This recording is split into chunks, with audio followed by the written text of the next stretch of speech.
Hello, everyone, and welcome to this episode of Things That Matter with me, Marty McNabb. If you've been following along, or if you're new, this entire podcast and YouTube channel is all about the stories that get attached to the things that we surround ourselves with, the things we adorn ourselves with, the things we keep from our travels, from our families, from our personal history, from our businesses, from everything, the things, the letters and cards and jewelry and everything that we have. It's the stories. I love hearing the stories about how these things came into our lives, why we keep them, and what we consider what we're going to do with them, or what our families and loved ones are going to do with them once we're gone. How are these things that matter to us going to be travel into the future without us? And hopefully they're going to travel into the future because of the stories that we have told and shared with our loved ones. And so that's why we're here. And this is why I've hosted over 450 story sharing gatherings in the last 11, 12 years. And can't imagine not continuing to do that for the rest of my life if I am lucky and honored to do that. And so today I am grateful to have met Leslie Ahmadi, who actually came into my life through another friend, Alexa Bigwarf, who came into my life through another friend, Vanessa Warp. And Alexa is a book publisher, a writer, kind of a Jane of all trades. She does a lot of things, but it's all about supporting authors and specifically women authors. And she has a program called Women in Publishing. And she invited me, we talked for about a year about it, but she had invited me to offer a workshop where I ended up inviting authors to consider how they can, because not all of them, as Leslie will attest, are extroverts. And sometimes stories and connections and sharing and because we connect with artists and writers and people through stories, like through personal stories. And sometimes it can be hard. And so Leslie ended up reaching out after this workshop and said, it just opened up a new idea of how I can share more about myself, my being, so my audience can connect more deeply with me through the things that I surround myself with. And she was a very happy and raised her hand quickly to share the story of this particular object that she holds dear, that she's going to share today on this part of the show and tell. She shared it during the workshop, and she's going to share that. And then there's a little extra thing that she's going to share here. I just found out about it, that continues the story. And so I'm just so grateful this took us a little time to get this planned too, as it always does. We're very busy, everybody, but I'm glad to have made this time to interview her and share her amazing story with all of you. So without further ado, Leslie, I'm going to invite you, quote unquote, to the stage for the show and tales section where you can share your object and share its story, and then we'll continue the conversation after that.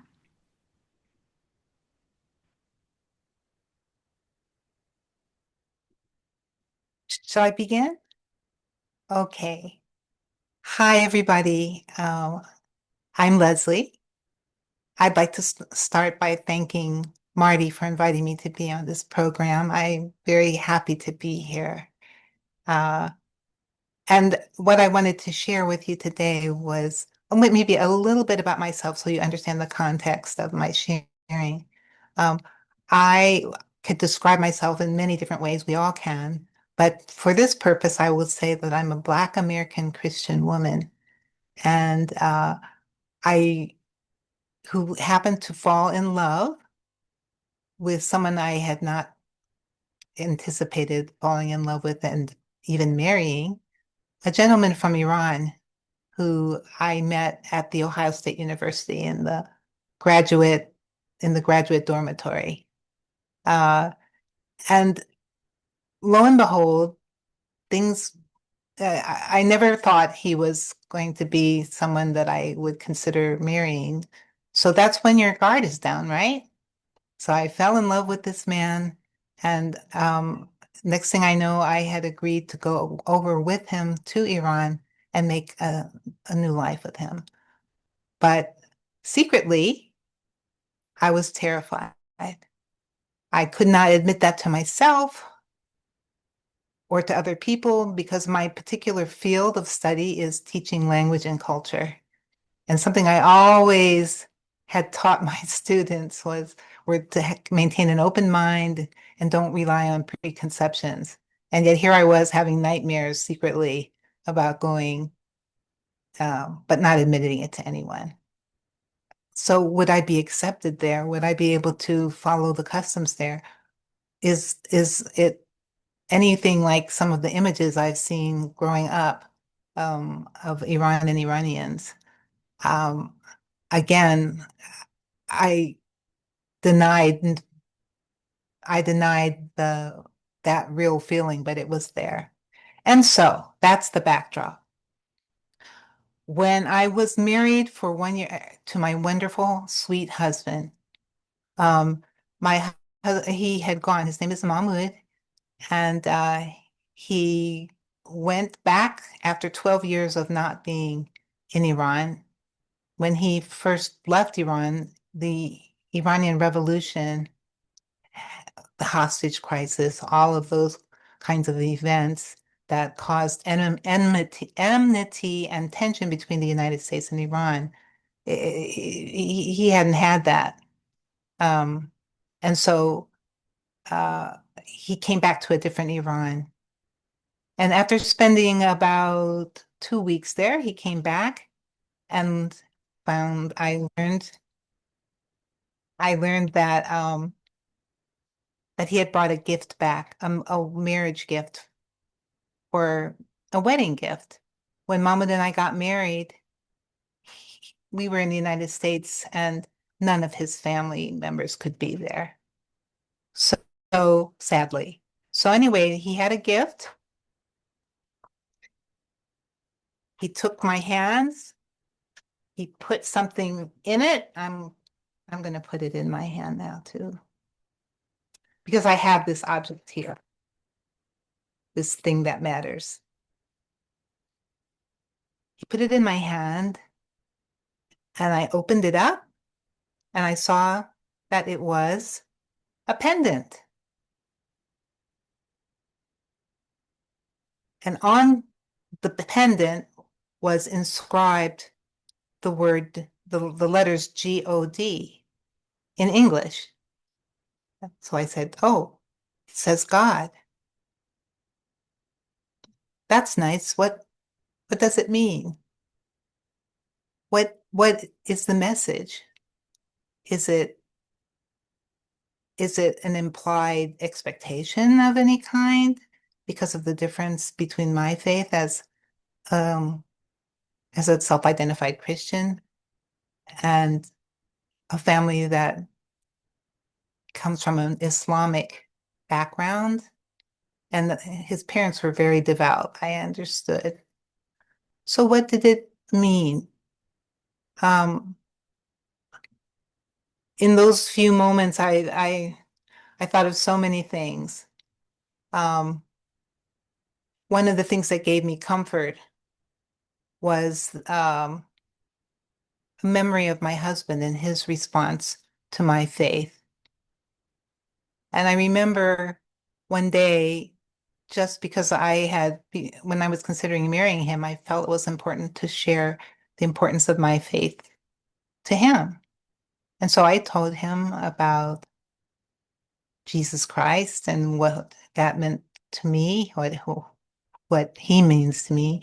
And after I noticed my husband was just looking very compassionately, very with much focus Didn't look like he was ready to jump in and say, yes, but um, because there are some differences between Christianity and Islam. What he said instead was, oh, you mean Jesus? I said, yes. He said, oh, yeah, well, we like him too. It's just that maybe we don't like him quite as much as you guys do. It was just so charming to me and so disarming to me. And what could you say to something like that other than, yeah. Anyway, I looked again at the pendant. I took another look, I guess after that memory, and I noticed that there was something engraved yeah, something engraved on this pendant that I had not seen before. And what it was the image of a cross. And that just seeing that in that moment took my breath away. It told me everything about being accepted and loved for who I was, even before they had met me in person. It told me what kind of what kind of parents-in-law I had. And so this is the object, this is the thing that matters. This is about 37 years old now. And both of my in-laws are gone and dead and gone. And they died in 2011. But I'm so happy to have this in my hand. I hope you guys can see. I'm trying to hold it in a way that, oops. So I, yes, I was clearly able to see it when I was off oh, stage, so to speak. So, and you can see the cross. You definitely can see that in there, Leslie. I'm so Um, glad that and I'm it's such a beautiful story about accepting differences. And I loved your husband's response to, oh, we love him too. We like him too. Um, so, and I love what you brought up recently in my marriage. We're talking about definitions of things and the assumptions we make, the words that we believe, like, oh, well, I know that definition, or that's what. And so when you saw the word God, you were like, well, what does God mean? Like, what does God mean? Or what is the meaning in this, right? And it's like, obviously, for them, they were like, God means Christianity to you. Like it's tied to that. Like Mhm. God and God to me, like it means different things, and that's such an important lesson right now, Mhm. especially right now Mhm. in our world right now. It's Mhm. just we can have these differences, but we all have the right to exist and thrive and live good lives and be welcomed. So well said. I I would concur with that 100%. And that was my experience in Iran. There were many opportunities to have discussions where we were sharing about things from our own faith tradition and recognizing the compatibility, the the commonality of devotion and faith toward God. Right. And that was that was the thing that mattered. I did want to say, I'd forgotten to say that when I first got this pendant and it said God on it, I thought, "Ah, couldn't it have been just like a heart or something romantic?" And I would have to wonder what it was. And So so, go this is ahead. this is perfect timing, Leslie, to bring up, and we had the little conversation before our interview about can she show another one? And I said, absolutely. She can show another one. So this is a perfect, I'm going to let you take the stage again. And this is All the right. perfect opportunity for you to share that one that you were hoping this one would be. But I think the order of things were actually really great. So I'm, Yes. you take, Yeah. take it away now. I'll be happy to. This little after my husband enjoyed seeing the look on my face for the pendant with the cross, he jumped right in and gave me another gift that his parents had given. I was surprised. I thought another gift. It was about the same size, but a different image on it. And what it is a is the engraved figure of a man and a woman embracing with their head as one, joined together as one. So, Leslie, can you do me a favor and just put it in front of your chin? Because I'm not seeing the image as well. Can you see? Let me know when it's there because I can't really. Hmm. So, if you can just stay in the center of the screen and then just hold it just a little bit out in front of your chin, I think we can.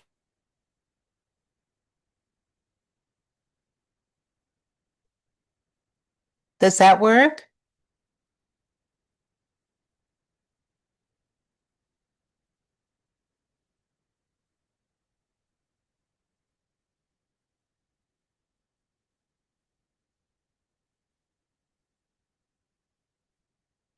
Oh, Marty, if I can't hear you, let me. Okay. Oh, yes. So I think I'm not really sure why, but it seems like, I can see a little bit. It's a little harder, but we're going to have you take photos and send them. Yeah, and But I will tell you that it's etched lightly. It's not as it, deep. it yeah, it's not as deep. Yeah, yeah. So I can vaguely see it, but I think, but the description is beautiful, and this was the more romantic heart one Yeah, that you for the marriage that you were looking for. right. And what it told me was that I was accepted unconditionally, not only as a person of a different faith tradition, but as a person um, who is marrying into the family. That just meant so much to me, Marty, and Yeah, everyone. yeah. Oh, it's so wonderful. Those are two beautiful pendants and such a wonderful story. So, as you know, my follow-up question is always about legacy, because it's so interesting. I've talked obviously for over a decade with people about um, things that matter. And so many people say, oh, I don't have anything or I don't whatever. And it's like, I also am grateful to, in the last decade, to have connected more deeply with the end of life community and death doulas and death educators and funeral Mm, directors. And so what they talk about is what happens when somebody dies and the loved ones come into the home and come into the spaces and they see all these things and they are like, I wish I knew the story about that and why was that important and all of that, and it takes on all new meaning, all these things that, ridiculously small things like a ball or, pair of reading glasses or whatever, all take on a different meaning when we pass away. And so that leads has always led me to the question, what would you like to have happen, or have you considered what you would like to have happen with these beautiful pendants when you're dead and gone? mm. Thanks for giving me the opportunity to reflect on that and to respond. Uh, well, my children, we, Mahmoud and I, have two lovely children, a daughter who's now going to turn 34 on Friday, and a son who is going to turn 31 on September 1st. And they spent the first few years of their lives in Iran and have been back since then. And I don't know if I mentioned in my introduction that I actually captured my memories of those 4 years in a memoir. And they were my editors and my commentators, so they're very, very familiar with this story about the pendants and what it means to me. Um, how convenient that I that we have two children and not three or four. There's one for each one. And although I have an idea which one would go to whom, um, just like we say about you just said about assumptions, Marty, I don't know. I'll have to find out which one is which one is for whom, or who would prefer one over the other. But definitely, I would love my children each to have one of those. It's the legacy of their grandparents and the spirit of their grandparents. Uh, that's perfect. This, and like you said, you're lucky you don't have three, right?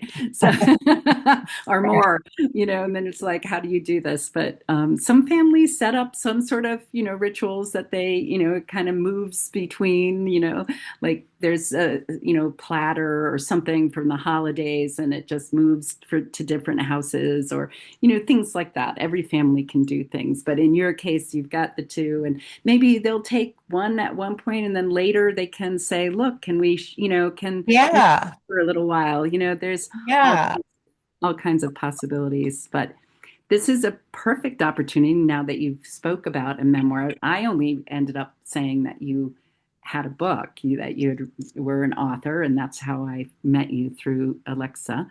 But we didn't end up asking you, but this is your opportunity to speak a little bit more about your book, and which is our episode is going to air after the book is published, the pub date,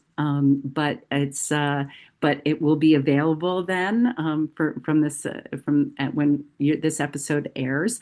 And yeah, so I want to give you this time to let my watchers and listeners know how they can find out more about you, how they can get the book, what the book is about, all of those things. Take this opportunity to let my look and listeners know more about that. Thank you, Marty. I'm excited to share about this because when I was writing the book and I was thinking about my ideal reader, who I thought I was writing to, it was people like me who had never been to Iran before and didn't have the opportunity to see and experience with their own eyes and ears um, about the culture and the people of Iran. And so um, that's basically what the story is. It's an intercultural, interfaith, interracial journey. And the new pair of eyes I developed as a result. Um, the same way when I looked at the pendant one way and then moments later, I saw it completely differently. So the name of the book is The Road Between Hearts. It's inspired by a quotation in Persian, the Persian language that it goes, you can always find a road between two hearts, which was my experience, my lived experience there. Not that it was always easy. I just wanted to put that in there. Um, but so beautiful. So um, The Road Between Hearts, a Black American woman, the memoir of a Black American woman discovering Iran. Um, it will As Marty said, it will be released a little later, not too far from now, maybe in about 8 weeks. September 30th, you can go to Amazon and order it that way if you like. Also, if you want to know a little bit more about me and my background and see pictures of some of the people that I write about in the book, um, visit my website. I invite you to. I hope you will. It's been a joy just to write the story and to relive it and then to share it with others. That's the best. So my website is Leslie Powell Ahmadi, my last name, .com. That's it. Wonderful. And you also had mentioned you do have an Instagram, Oh, yes, I do. You're right. And right? that includes other aspects of my experience, pictures of Mahmoud and me before our hair was turned white. Um, we've been married for almost 40 years. And so it's been a long and wonderful road together. Um, so yes, there's a blog and there's the pictures and there's a little bit more about my background. So I invite you to go visit me there. And you can sign up for my newsletter, which comes out about once a month, which also includes things like how living in Iran has influenced the way I see and do things here, that have rubbed off, so to speak. So Wonderful. thank you, Marty. Thanks for Oh, you're very welcome. Thank you so much for reaching out and your kind words and the email follow up to the workshop. I was a little worried about the workshop, and but it went very well, and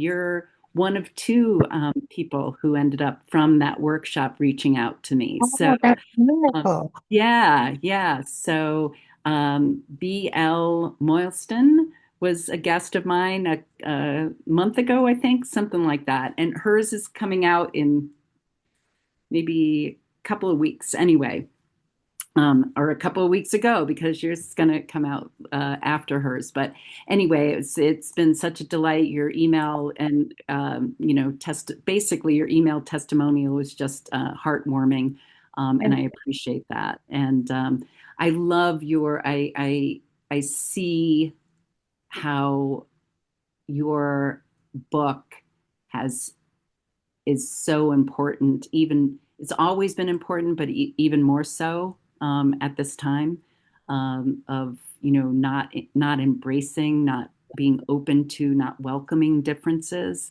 and and be like the honesty, like what you like your first impression. What does this mean? Am I going to be accepted? You're very, you've been married almost 40 years, not always easy, but you can always find the road.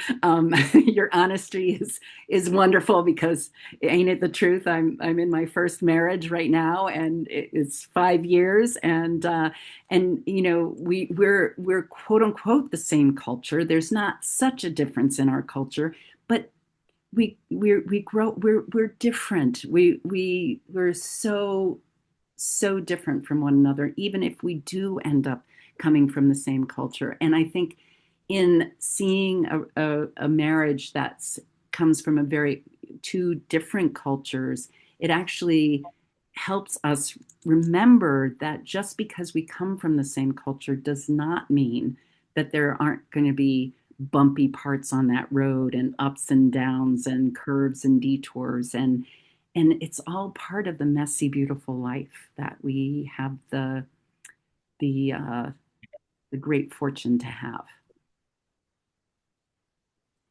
So well said. So thank you so much, Leslie. I'm so glad that we were able to Me too. make this happen, Me and too. we will continue the conversation after this. And I just wanted to thank everyone today for looking and listening to this episode of Things That Matter with Marty McNabb. And as I mentioned, how Leslie and I met was through a workshop that I was hired by an organization that was looking to, in this case, help authors think about different ways to market themselves and get and build connections. And so if you have an organization or a community or a nonprofit or a business where you're looking for more to build more connections, because we all have things. We all have things and they have stories. And it's amazing how deep these stories can be and how much you can learn about one another through these simple, short stories about the things that we surround ourselves with, the things we keep, the things that matter, and the things that we'll leave behind. So if you're interested in building deeper engagement and connection, reach out to me at info@showandtales.com. And also, please know that all of Leslie's, the way to connect with Leslie and her work and find out more about her memoir will be in the show notes. So if you didn't catch it in the it being verbally presented, it will be in the show notes as well. Thank you all so much for listening to this episode of Things That Matter, and do consider the things that you surround yourself with and the stories that they tell about you. So thanks again, Leslie, for joining me, and I look forward to staying in touch. Me too.